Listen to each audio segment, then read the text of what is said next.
महाकुंभ भारत का एक प्रमुख धार्मिक और सांस्कृतिक आयोजन है, जिसे दुनिया के सबसे बड़े धार्मिक मेलों में से एक माना जाता है। यह प्रत्येक 12 वर्ष में प्रयागराज, इलाहाबाद, हरिद्वार, उज्जैन और नासिक में आयोजित होता है। महाकुंभ का आयोजन ज्योतिषीय गणनाओं के आधार पर किया जाता है। जब बृहस्पति मेष राशि में और सूर्य तथा चंद्रमा मकर राशि में होते हैं, इस विशेष संयोग के समय को अत्यंत पवित्र माना जाता है और इस दौरान संगम में स्नान करने से मोक्ष की प्राप्ति होती है।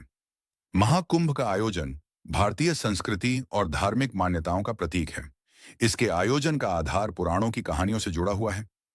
पौराणिक कथा के अनुसार समुद्र मंथन के दौरान अमृत कलश से कुछ बूंदें पृथ्वी पर 4 स्थानों पर गिरी थीं: प्रयागराज, हरिद्वार, उज्जैन और नासिक।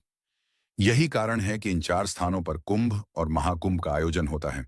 माना जाता है कि इन स्थानों पर स्नान करने से पापों से मुक्ति मिलती है और मोक्ष प्राप्त होता है।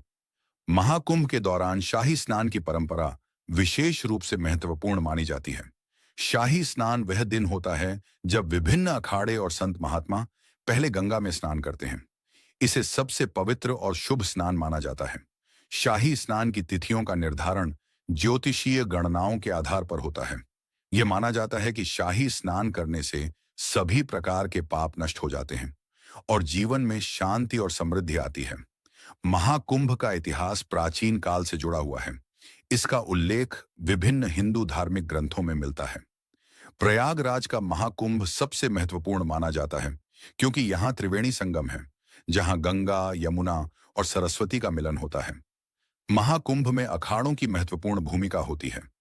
अखाड़े संतों और साधुओं के संगठन होते हैं जो महाकुंभ के दौरान शाही स्नान करते हैं। इन अखाड़ों का धार्मिक और सांस्कृतिक महत्व होता है और इन्हें महाकुंभ के दौरान विशेष अधिकार प्राप्त होते हैं।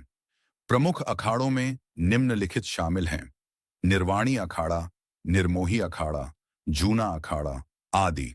इनमें से सबसे पहले स्नान का अधिकार जूना अखाड़ा को प्राप्त है। महाकुंभ 2025 का आयोजन प्रयागराज में होगा, जो उत्तर प्रदेश का एक प्रमुख धार्मिक और सांस्कृतिक केंद्र है। महाकुंभ मेला 14 जनवरी 2025 से शुरू होकर 26 फरवरी 2025 तक चलेगा। इस अवधि में संगम पर शाही स्नान और अन्य धार्मिक अनुष्ठान संपन्न होंगे। अगर वीडियो में किसी प्रकार की त्रुटि हुई है तो कृपया क्षमा करें। वीडियो पसंद आया तो कमेंट में हर हर महादेव जरूर लिखें।